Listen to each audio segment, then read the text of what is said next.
Hi everyone, welcome to sleepy classes. Guys hopefully आप अपने घर में सब अच्छे होंगे। तो गाइस अच्छे रहिए, ध्यान रखिए अपना। एंड गाइस आप सबको गणतंत्र दिवस की बहुत बहुत शुभकामनाएं। और आज हम डिस्कस करेंगे रैपिड क्वेश्चन डोज में हिस्ट्री से रिलेटेड क्वेश्चन। एंड हिस्ट्री में हम डिस्कस करेंगे इंडिया फ्रीडम मूवमेंट से क्वेश्चन। तो चलिए सेशन को स्टार्ट करते हैं।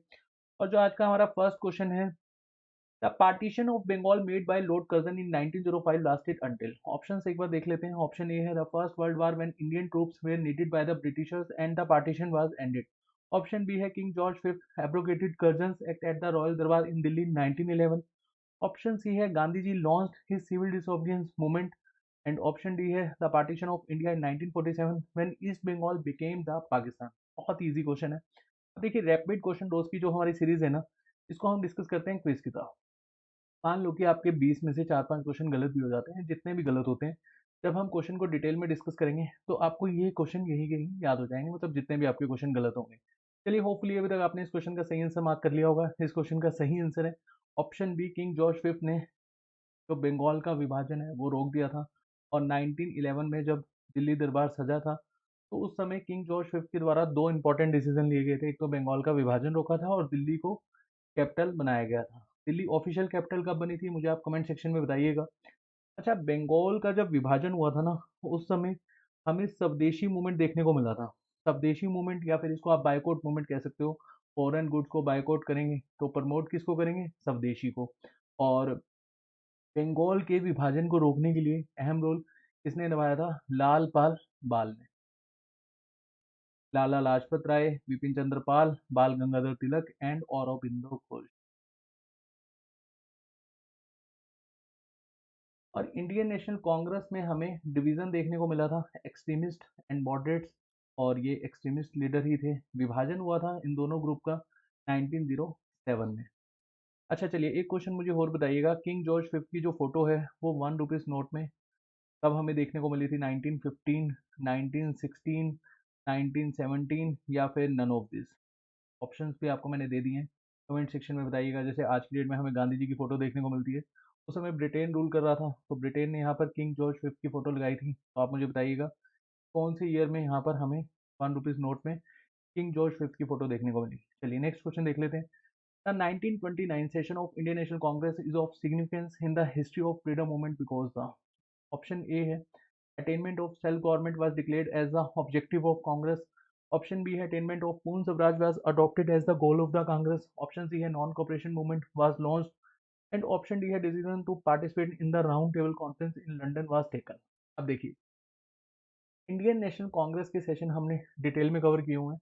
और रैपिड क्वेश्चन डोज का जो हिस्ट्री का सेशन होता है उसमें मैं हर बार इंडियन नेशनल कांग्रेस से कोई ना कुछ क्वेश्चन लेकर आता ही हूँ। अब 1929 में जो इंडियन नेशनल कांग्रेस का सेशन हुआ था, इससे पहले अगर हम देखें क्या हुआ था, तो आप डेफिनेटली ये क्वेश्चन को अटेम्प्ट कर पाएंगे। 1928 में नेहरू रिपोर्ट सबमिट करवाई गई थी। अब नेहरू रिपोर्ट में हम क्या डिमांड कर रहे थे, डोमिनियन स्टेटस।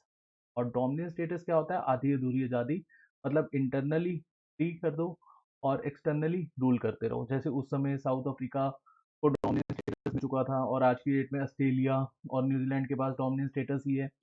तो यहाँ पर इंडियन नेशनल कांग्रेस यही डिमांड कर रही थी और जितने भी इंडियन पॉलिटिशियन थे वो वर्ल्ड वार फर्स्ट से यही डिमांड कर रहे थे।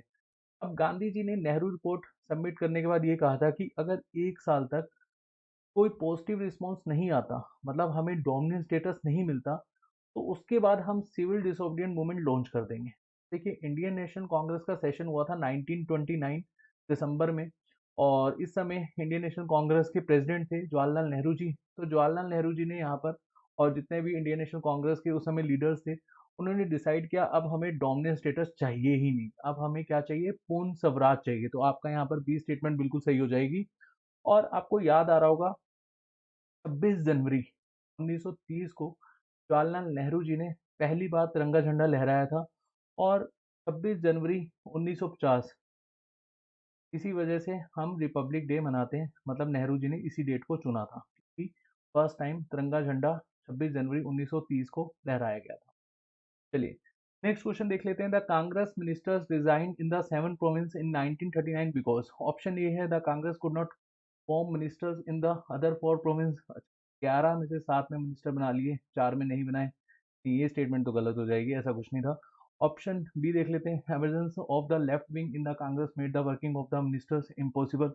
कांग्रेस में ऐसा अभी कोई डिवीजन नहीं था 1939 के आसपास। ऑप्शन सी देख लेते हैं, there were wide spread communal disturbance in the province. नहीं, कॉम्युनल डिस्टर्बेंस भी इतना कुछ खास नहीं था, तो यहाँ पर तीनों ही स्टेटमेंट आपकी गलत हो जाएंगी, ऑप्शन डी बिल्कुल सही हो जाएगा। लेकिन 1939 में कांग्रेस मिनिस्टर्स ने जो रिजाइन दिया था उसका कारण था वर्ल्ड वॉर सेकेंड में ब्रिटेन ने बिना यहाँ पर सलाह मशवरा या बिना पूछे कांग्रेस मिनिस्टर से इंडिया को वर्ल्ड वॉर सेकेंड का पार्ट बना दिया था। डेट्स वाई कांग्रेस मिनिस्टर्स ने रिजाइन दे दिया। क्वेश्चन 4 देख लेते हैं, the revolutionary who was not involve in Hardinge bomb incident. Hardinge bomb incident हुआ था 1912 में। इसको दिल्ली कॉन्स्पिरेसी केस भी कहा जाता है, मैं शॉर्ट फॉर्म में लिख रहा हूँ, दिल्ली कॉन्स्पिरेसी केस। ऑप्शंस देख लेते हैं कि किसकी इन्वॉल्वमेंट नहीं थी। ऑप्शन ए है मास्टर अमीर चंद, ऑप्शन बी है भगवती चरण वोहरा, ऑप्शन सी है भाई बाल मुकुंद, ऑप्शन डी है यहाँ पर अवध बिहारी। बहुत इजी क्वेश्चन है, डेफिनेटली अभी तक आपने अटेम्प्ट कर लिया होगा, और इसका सही ऑप्शन है भगवती चरण वोहरा। अब देखिए यहाँ पर इनको ही सबसे पहले समझ लेते हैं। HSRA, Hindustan socialist Republic association, इसके मेंबर थे, और इन्होंने एक आर्टिकल भी लिखा था, द फिलोसफी ऑफ बॉम्ब, और इनकी बॉम्ब बनाने की वजह से ही डेथ हो गई थी 1930, 28 मई 1930 के बॉम्ब को टेस्ट कर रहे थे लाहौर में रावी नदी के किनारे, इनकी डेथ हो गई थी वहाँ पर।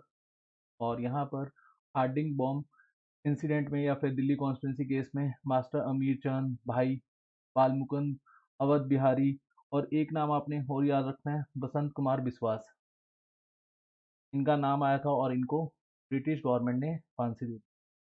ये चारों आपने नाम याद रखने हैं दिल्ली कॉन्स्पिरेसी केस में, और यहाँ पर अनफॉर्चुनेटली हार्डिंग बच भी गए थे। चलिए नेक्स्ट क्वेश्चन देख लेते हैं, who called Gandhi ji half naked फकीर। देखिए कई एग्जाम में, जैसे बीपीएससी का एग्जाम होता है, बिहार पब्लिक सर्विस कमीशन का, तो वहाँ पर हाफ नेक्ड बैगर है। जो हरियाणा का एग्जाम होता है उसमें हाफ नेक्ड फकीर ही है। एमपी का जो एग्जाम होता है उसमें भी हाफ नेक्ड बैगर है। तो यहाँ स्टेटमेंट थोड़ी सी डिफरेंट हो सकती है, लेकिन आंसर वही रहने वाला है, फकीर की जगह बैगर होगा, तो आपका ऑप्शन सेम ही रहने वाला है। ऑप्शन ए है माउंटबेटन, ऑप्शन बी है हेस्टिंग, ऑप्शन सी है चर्चिल, ऑप्शन डी है जिन्ना। तो यहाँ पर आपका सही ऑप्शन है चर्चिल। और चर्चिल ब्रिटेन के 2 बार पीएम रहे हैं, 1940 से लेकर 45, 1951 से लेकर 55, और ये लॉन्गेस्ट सर्विंग पॉलिटिशियन है ब्रिटेन के। लगभग इनका जो कंट्रीब्यूशन है वो 1900 से लेकर 1960 तक का है। 1960 या फिर 64, यहाँ पर मैं कंफ्यूज हूँ, एक बार आप इसको गूगल कर लेना। लॉन्गेस्ट कंट्रीब्यूशन है इनका, और 2 बार ये पीएम रह चुके हैं। एक चीज़ आपने यहाँ पर ये भी याद रखनी है, ये राइटर भी थे, हिस्टोरियन भी थे, और पेंटर भी थे, और इनको राइटिंग की वजह से नोबेल प्राइज़ भी मिला हुआ है, और इनको वार हीरो भी कहा जाता है, वर्ल्ड वार हीरो। और ये क्वेश्चन पूछा जाता है लॉन्गेस्ट सर्विंग पॉलिटिशियन कौन थे, क्योंकि देखिए ब्रिटेन ने इंडिया पर रूल किया, और विंस्टन विंस्टन चर्चिल जो थे वो पीएम थे 1940 से लेकर 45, 47 तक रूल करा है, तो ये क्वेश्चन आ सकता है कंफ्यूज करने के लिए, कई बार स्टेटमेंट में आ जाता है, तो आपने याद रखना है लॉन्गेस्ट सर्विंग पॉलिटिशियन कौन थे, चर्चिल। नेक्स्ट क्वेश्चन है, arrange the following events with the reference to India's freedom movement in chronological sequence. यहाँ पर स्टेटमेंट्स हैं, देख लेते हैं यहाँ पर कौन सी क्रोनोलॉजिकल ऑर्डर में हमें देखने को मिलेगी। तो फर्स्ट स्टेटमेंट है, first round table conference, Poona pact, Simon commission, Gandhi Irwin pact. यहाँ पर एक बार ईयर लिख लेते हैं, उससे हमें आसानी रहेगी सीक्वेंस में लगाने के लिए। 12 नवंबर 1930 को first round table conference start होती है, और 19 जनवरी 1931 तक चलती है। ठीक है जी। पूना पैक्ट कब होता है, गांधी जी और बी आर अम्बेडकर जी के बीच में, 24 सितंबर 1932। और साइमन कमीशन कब आया था, नवंबर 1927। और गांधी इरविन पैक्ट कब हुआ था, 5 मार्च 1931। ये साइमन कमीशन की मुझे डेट ऐसा याद नहीं है, लेकिन वैसे ईयर ही आपको याद रखने हैं। गांधी इरविन पैक्ट का आपने यहाँ पर डेट भी याद रखनी है, डेट भी कई बार आ जाती है। देखिए यहाँ पर आप इसको क्रोनोलॉजी में लगाएंगे तो आपका यहाँ पर डी ऑप्शन बिल्कुल सही हो जाएगा। और एक क्वेश्चन है मेरा आपसे, कमेंट सेक्शन में बताइएगा। मैंने रैपिड क्वेश्चन डोज में ही वो क्वेश्चन डिस्कस करवाया हुआ है। पूना पैक्ट गांधी जी के बिहाफ पर बी आर अम्बेडकर जी के साथ किसने साइन किया था? ये मुझे आप कमेंट सेक्शन में बताइए। चलिए नेक्स्ट क्वेश्चन देख लेते हैं। With which of the following newspaper was Jawaharlal Nehru associated? कौन से न्यूज़पेपर के साथ जवाहरलाल नेहरू जी एसोसिएटेड थे? ऑप्शन ए है द लीडर, ऑप्शन बी है अमृत बाजार पत्रिका, ऑप्शन सी है द ट्रिब्यून, ऑप्शन डी है नेशनल हेराल्ड। और न्यूज़पेपर से रिलेटेड भी मैंने एक सेशन लिया हुआ है, न्यूज़पेपर वीकली, तो वो सेशन को भी आप देखिएगा। और इसका सही ऑप्शन है नेशनल। चलिए नेक्स्ट क्वेश्चन देख लेते हैं। During India freedom struggle which one of the following led to the first all India hartal? All India हड़ताल क्यों करी गई थी? ऑप्शन ए है protest against toilet act, option B है protest against Jallianwala Bagh massacre, option B है trial of Mahatma Gandhi ji, option D है arrival of Simon commission. Toilet act कब आया था? 1919 में। जलियांवाला बाग मास्कर कब हुआ था? 1919 में। ट्रायल ऑफ महात्मा गांधी जी, ये आप चोरा चोरी इंसिडेंट के बाद कंसिडर कर सकते हैं, 1922 जब गांधी जी को जेल हो गई थी। और अराइवल ऑफ साइमन कमीशन जैसे कि मैंने आपको भी बताया 1927। अब देखिए रॉलेट एक्ट जैसी पास हुआ था ना, अब रॉलेट एक्ट क्या था? ना अपील, ना दलील और ना ही वकील। अगर किसी पर भी ब्रिटिशर्स को शक है तो 2 साल के लिए उसको जेल में जाना होगा, और कोई भी ऐसा वकील नहीं कर सकते, कोई भी सुनवाई नहीं है। तो इसको ब्लैक लॉ या फिर काला कानून भी कंसिडर करा गया था।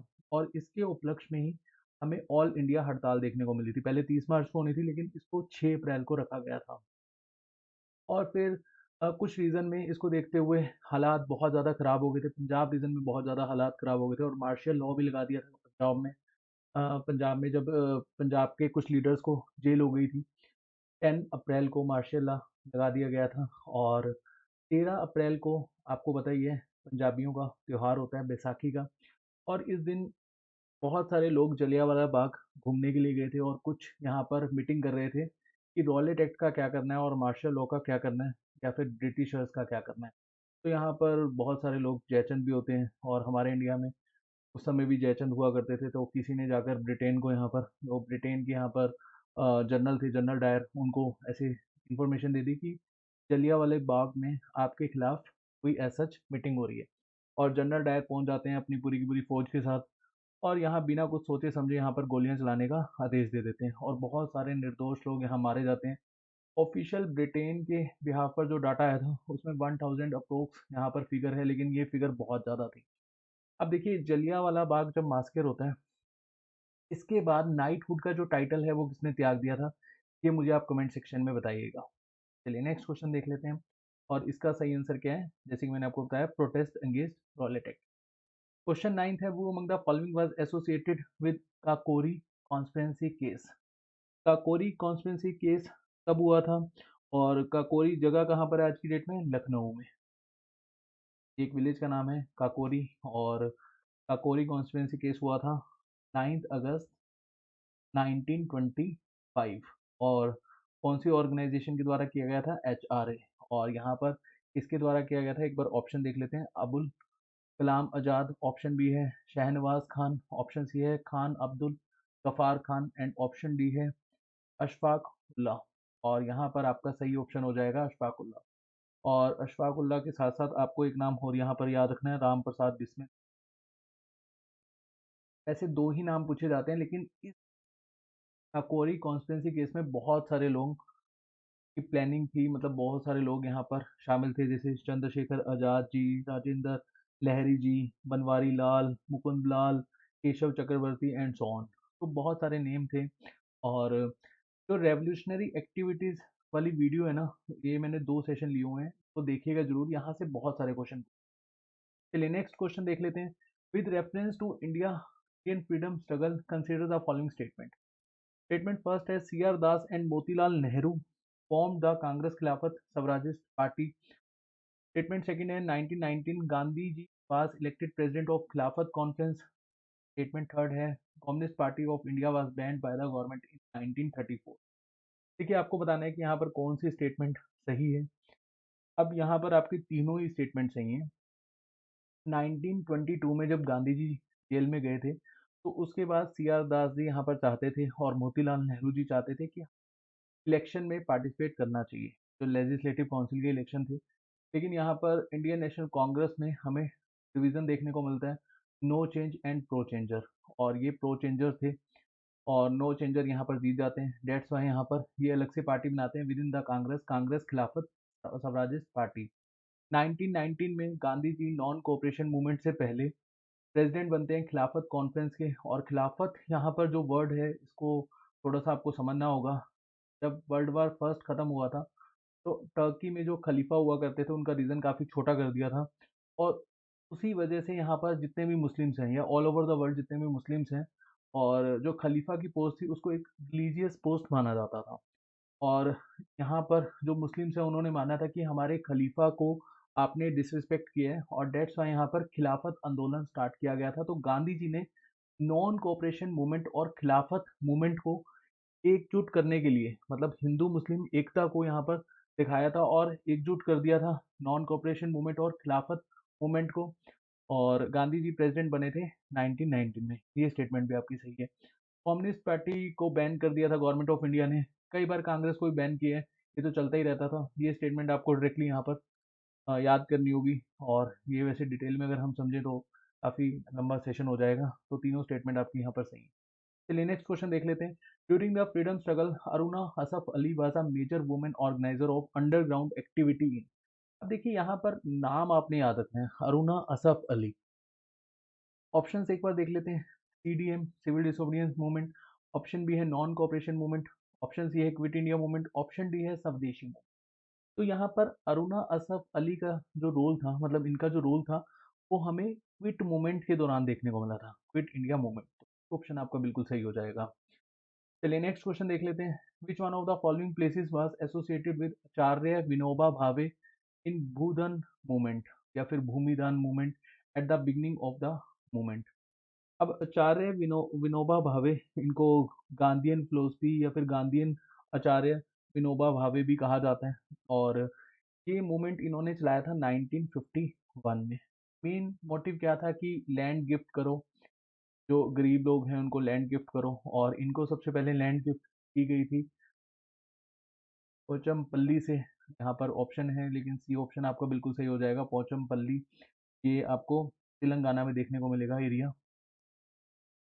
1951 में ये मूवमेंट स्टार्ट हुआ था। अब यहाँ मेन मोटिव क्या था, 30 करोड़ जो एकड़ एग्रीकल्चर लैंड है उसमें से आपको 6% लैंड दान करनी होगी, मतलब 5 करोड़ एकड़ दान करनी होगी। लगभग 1960s आते आते 4500 विलेजेस यहाँ पर, मतलब जो ग्राम दान कर दिए गए थे, मतलब विलेजेस दान कर दिए गए थे। इसमें से सबसे ज़्यादा जो विलेज थे वो उड़ीसा के थे, 1946 के आसपास। फिट सही है, तो याद कर लो। पूछी जाती है स्टेटमेंट वाले क्वेश्चन में, कई बार आई हुई है। देखो, जो पब्लिक सर्विस कमीशन पेपर होता है ना, मतलब जो स्टेट पीसीएस होते हैं या फिर एसएससी का पेपर होता है, रेलवे का पेपर होता है, वहाँ पर आपको फैक्चुअल इन्फॉर्मेशन याद होनी चाहिए। यूपीएससी में इतना डिटेल नहीं जाना है हमें, मतलब फैक्चुअल इन्फॉर्मेशन को याद नहीं रखना है। लेकिन जो हमारे स्टेट पीसीएस होते हैं या फिर एसएससी होता है, रेलवे होता है, उसमें हमें फैक्चुअल इन्फॉर्मेशन से ही क्वेश्चन पूछे जाते हैं।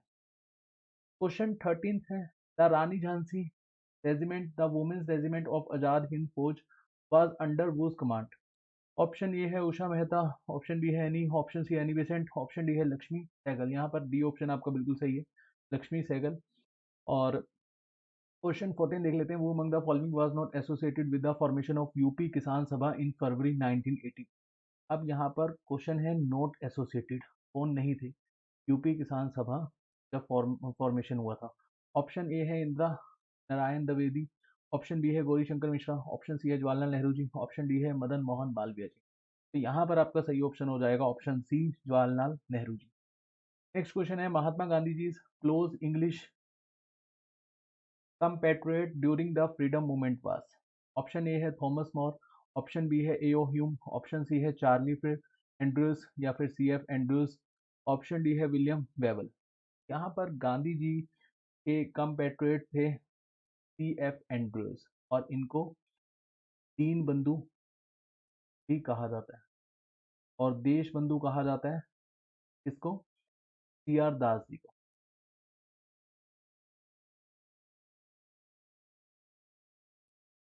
चलिए नेक्स्ट क्वेश्चन देख लेते हैं। How many seats were given to depressed class under the communal award and Poona pact. देखिए कॉमनल अवार्ड 1932 में जब हिंदूज को यहाँ पर सेपरेट करने की बात करी गई थी और यहाँ पर हिंदूज को दलित नॉन दलित में सेपरेट किया जा रहा था। हालांकि ये जो वर्ड्स हैं ये उस समय नहीं यूज़ करे गए थे, लेकिन यहाँ पर जो डिप्रेस्ड क्लास है उनको अलग करने की यहाँ पर बात करी गई थी। मतलब उनको यहाँ पर सेपरेट इलेक्टोरेट देने की बात करी गई और इसको कहा जाता है कॉमनल अवार्ड, जो 1932 में यहाँ पर अनाउंस करे गए थे राउंड टेबल कॉन्फ्रेंस जो सेकंड हुई थी उसके दौरान। अब यहाँ पर सबसे पहले तो आपको समझना होगा कि कितनी सीट्स रखी गई थी कॉमनल अवार्ड में। तो कॉमनल अवार्ड में सीट रखी गई थी 71, ठीक है जी, और पूना पैक्ट में 147।